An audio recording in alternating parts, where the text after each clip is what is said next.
Hi there, welcome to another episode of Messy Magic. My goodness, I'm so excited to be here today. I hope you are having a magical day so far. This episode is the fourth in my new series in the crossover between embodiment and business. So far I've covered the basics of how embodiment and business cross over and why you might even want to care about that. How to bring embodiment practices into business, and why I believe embodied businesses are creating a revolution, which I really believe that they are. And it's really interesting because as I'm deepening into these topics and concepts, I'm experiencing them more deeply in my own business and service offering, and really in my body and in my, worldly experience. So every day I'm experiencing decisions I'm making, challenges and dilemmas and opportunities. And it's fascinating and really exciting to me. So today in this episode, I'm getting a little bit more personal, a little bit vulnerable, and sharing a few of those with you, a few of my recent experiences with you through the lens of embodied business. So I'm opening up the curtains to give you a little peek inside my world, and to really put some colour around what we've been exploring over the past few weeks. I hope that it's inspiring and maybe give you some ideas for your own business if you're a business owner, or maybe just to look differently at the businesses that you support and how they align with your values. If you would like to keep up with this story as it continues to unfold, I'd love to invite you to join my private Telegram channel, because these are the kinds of things that I'm talking about over there. So you can join by visiting nadiguy.co/secret garden. I'll put that link in the show notes. And when you go to that link, you'll also, you'll sign up via email first, and then you'll receive the link to the Telegram. And I'll talk about that actually a little bit in the episode today. And it's interesting, I'm finding not everyone who is signing up to the email is actually joining the Telegram, which is really fascinating to me. So when you join there, you'll also receive emails from me, but you'll get the link to the Telegram. But I should mention that Telegram, if you don't have it, if you haven't used it, it's an app that you get on your phone that is kind of similar to WhatsApp, but it's independent, and it's like a chat app, but it's got all these different features. And one of the things you can do is have a channel, which is what I have, where you can post content and people can join, they can subscribe to your channel, and they can leave comments and reactions on your posts. I'm still discovering it myself. It's quite fun to use, like you can customize bits and pieces of it, including reactions and things, and it's got cute little animations, and it's just nice. It's just really nice to be part of something that feels separate to some of the major platforms that we're all a part of, and the spider webs that they have everywhere. So before I dive into what I've been learning and experiencing lately, just a quick review on what it means to be an embodied business owner, or to bring embodiment practices and concepts into your business. So an embodied business owner listens to her body and her needs as a human animal. That's a consideration while she's running her business. An embodied business owner pays attention to her intuition, her inner wisdom, and takes steps that align. And sometimes this means doing something that's different to what the other experts or leaders in the field might advise. So that can get a bit uncomfortable and a little bit scary if you're not ready for it. An embodied business owner is willing to be uncomfortable and get closer to the truth. and take the corresponding action. And an embodied business owner honors her human community and the planet. And this really connects in with the feminine embodiment piece. And as you'll notice, as I'm going through what it means to be an embodied business owner, it's really, if you took away the business part, it's also what it means to be an embodied woman, an embodied person. And it's what I'm really leaning into with feminine embodiment. And the final point I wanted to make is that an embodied business owner is aware of her resonance, the resonance of her clients and her offer and her business. And she's intentional about aligning all of them. She wants to have the same resonance in herself, and to be aware of the resonance of her clients and her offer and her business, and really kind of lining them up as best she can. So this is how it's playing out for me at the moment. And I've got a few examples for you just to put some colour and some illustration around what this means in business. So the first one is about Instagram. Now, if you follow me on Instagram, I think it was last week, I posted a video into my feed, and I typically, I don't spend a heap of time on Instagram. And so when I do create something, particularly posts and videos and reels, I want them to be worthwhile. Like I want it to be something that I'm proud of, that I'm happy will stay in my feed or whatever. And so I spent about an hour creating this video, and it wasn't a complex video or anything. It was just the fact that I recorded it on my phone and then I imported it to Instagram. I added captions, and then I wrote the text for it, the caption for it, and I added a sticker, I think, to it. And then I posted it as a post. And what happened was when it actually got published into my feed, it distorted the video. It was this weird thing. It's still there if you want to go see my Insta. It's like the first post, because I haven't posted anything since then. So anyway, I'd spent all this time creating it and it got ruined when I published it. So I was furious. But what happened in the fallout from that was, I revisited this idea that I don't love Instagram anyway. And it inspired me to think about how else can I connect with people? How else can I find the people that might actually want to hear my message? And that's where the Telegram actually, to be honest, had started a couple of days before that, but it inspired me to put more focus onto the Telegram to connect with people in a more private, more intimate setting. And so that feels really good. And so now, I've mentioned it already in the podcast here in the intro, and I'm talking about it more. And I'm not posting heaps to Telegram. Honestly, I've only done a few posts so far because I only post when I'm inspired. It's not like I'm on a schedule. I'm not trying to manipulate some algorithm. It's really just a genuine, intimate setting for me to share what I'm experiencing. So in terms of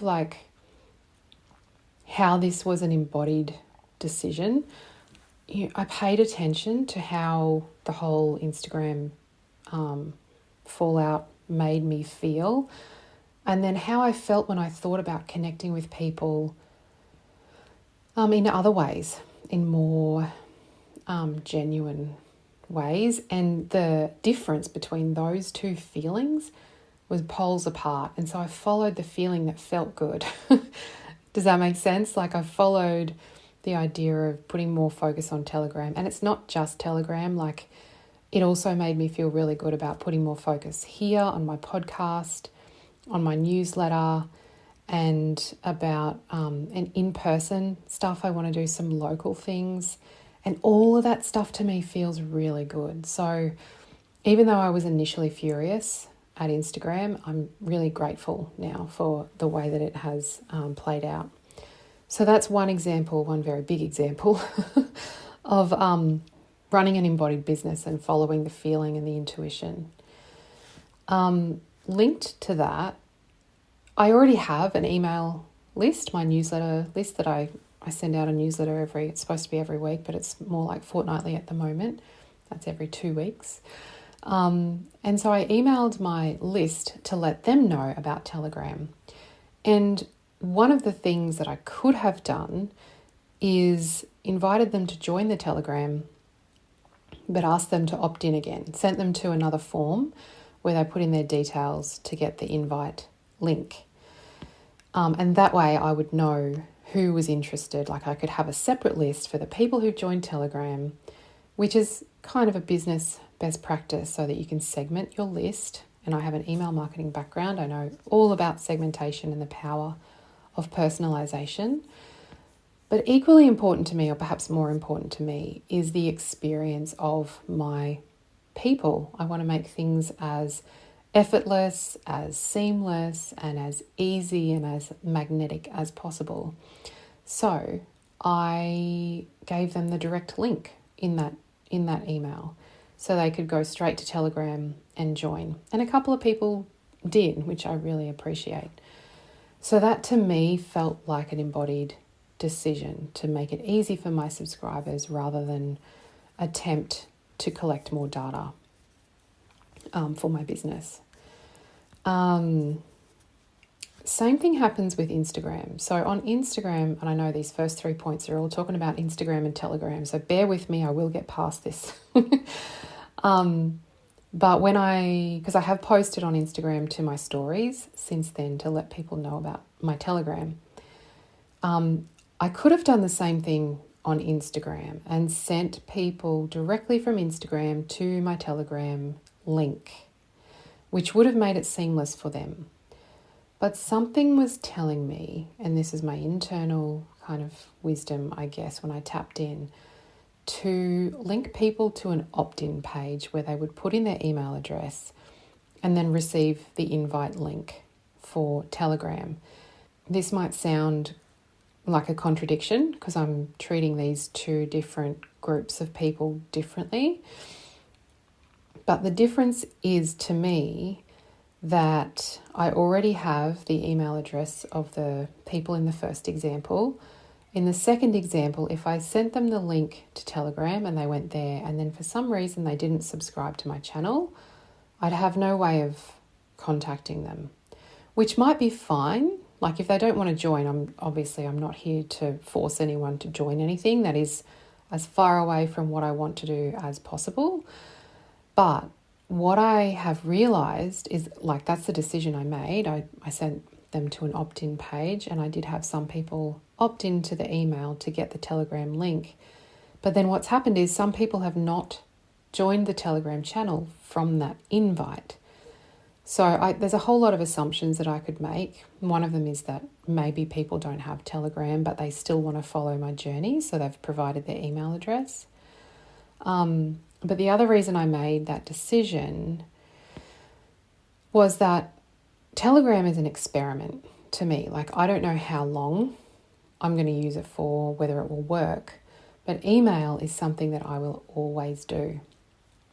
So if I decide to stop doing Telegram and start doing something else, the fact that I have email addresses allows me to get in contact with the people who showed interest in that type of content and invite them to the next thing that I do. Okay, that's the end of the Instagram and Telegram chat. Another way that it's playing out for me in terms of bringing embodiment practices, feminine embodiment, into my business is questioning my limiting beliefs. And this is something that we do through the feminine embodiment coaching that I offer. It's a really beautiful tool to really zero in on what your beliefs are, especially the beliefs that are stopping you from doing something, and highlighting them and questioning them. And so this morning, I noticed this belief that I had, which I didn't even realize before today, But the belief was that doing things that feel good, doing things that are in alignment, which is, the whole thing that I'm explaining in this series, will just take longer, and maybe that's okay. Like doing things that feel good, that are embodied, that are in alignment with my values, it might just take longer for them to have an effect, for me to find clients and make more income, the level of income that I want to make. And, maybe that's okay. But when I stopped and took a step back from that belief and realized that it is a belief, it allowed me to think, well, hang on, what if taking these aligned steps, doing these things that actually feel good to me rather than feel like I'm forcing myself to do things that I've been told I should do, what if all of that means that things happen faster? What if taking aligned steps results in me finding aligned clients more quickly, creating avalanches of income that I didn't even think were possible? So, and this is something that I've learned through the manifestation gurus that I follow as well. And I love questioning limiting beliefs. But this is something that you can do from an embodied perspective when you're running your business. Where are those limiting beliefs, and what would be a belief that would feel better and that would result in more aligned action for you? Another one that came up today was that it's hard to be intentional in business. And this is kind of an undercurrent of I don't know, just everything for me at the moment. All these things that I'm exploring, it feels like a lot of it is countercultural to what most business owners do. And so therefore it's it's hard because not many people are doing it. And this is different to what a lot of business experts teach. So it's reasonable to expect that things are going to be harder. But it's the same thing. What if that's not true? What if it actually becomes easier in business if you're intentional? And I don't know about you, but that feels like a huge breath of fresh air to me. Another example of bringing embodiment into business is I was having a chat with one of my coaching peers this morning, and we were talking about email, back to email again. And she was talking about whether she should be adding people to her newsletter list who have found her in other ways, maybe booked a discovery call, or, connected with her in other ways through a contact form or whatever, but haven't specifically opted into her newsletter list.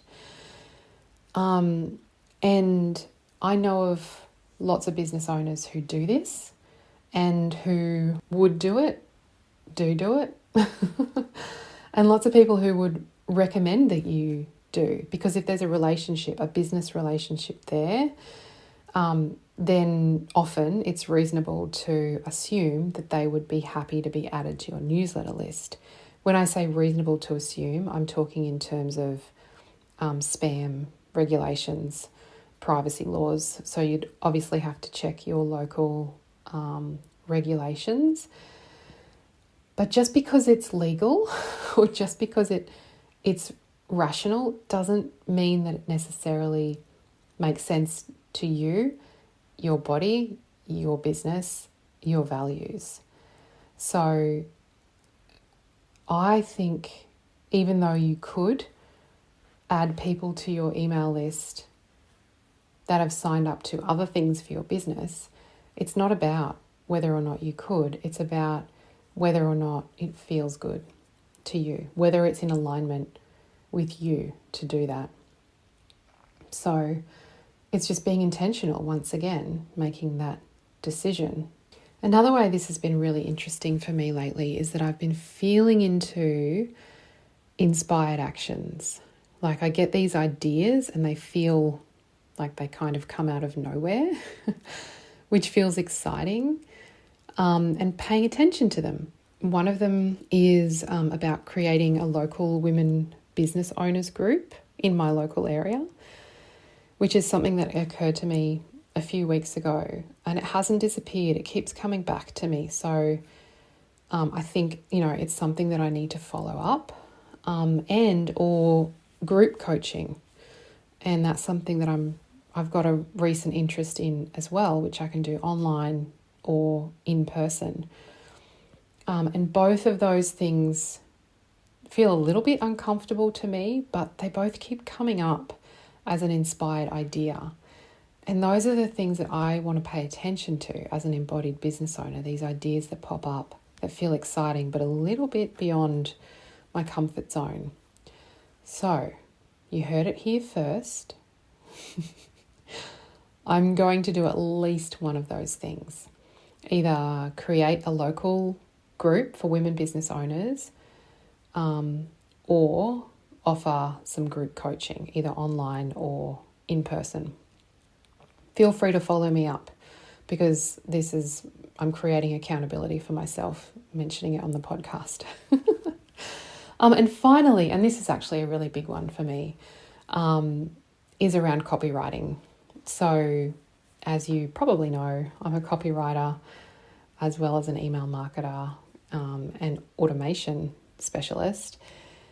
And as a copywriter, I learn lots of things from lots of different places, and I'm a part of some really big reputable memberships, and there are some mentors that I really look up to, communities that I'm in that are full of, really experienced, well-regarded copywriters, and I've got massive respect for all of them and their experiences.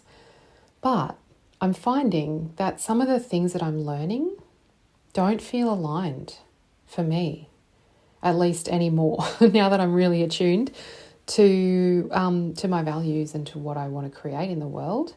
So things like putting on my sales page for the offer that I released recently, I decided not to put like a table on that page showcasing the value of the individual pieces that are a part of that offer, so I can show that the value of what you receive is higher than what I'm actually selling it for. And I played with it. I thought about doing it, but I've decided not to do it because it didn't sit well with me. It just didn't feel like the right place to be doing that. And again, it is absolutely something that works. And as a reader, I know I appreciate looking at a value table, which shows me all the things that are included in an offer and what each individual thing is worth versus what I will pay for it as a whole. But for this particular offer that I'm putting out there at the moment, it just didn't feel like the right approach. So I've decided not to do that. So I guess what you can see from this overall, like all of these examples that I've just provided, the overall theme is to know yourself and to follow the path that opens out before you as a result of knowing yourself, because embodiment is about truth. It's about your truth. And that includes knowing what's most important to you and which factor should trump everything else. So having this truth become apparent to you and being able to look within and understand what's true for you empowers you to make your decisions based on your truth, your authenticity, your values. You can take everything that you learn and take in what everyone else around you is doing in their businesses and hold it up against your truth and make your decision about whether it's right for you. And that's what I've been leaning more and more into, and it's fascinating to me. I love it. So I hope that there have been some insights here today that inspire you to think differently about your business, or maybe just about the businesses that you support. And Again, I'll drop the link for the Telegram in the show notes. I'll also pop the link to my newsletter if you just want to sign up for that. And yeah, I'll be with you again next week. And in the meantime, I hope you have a magical day.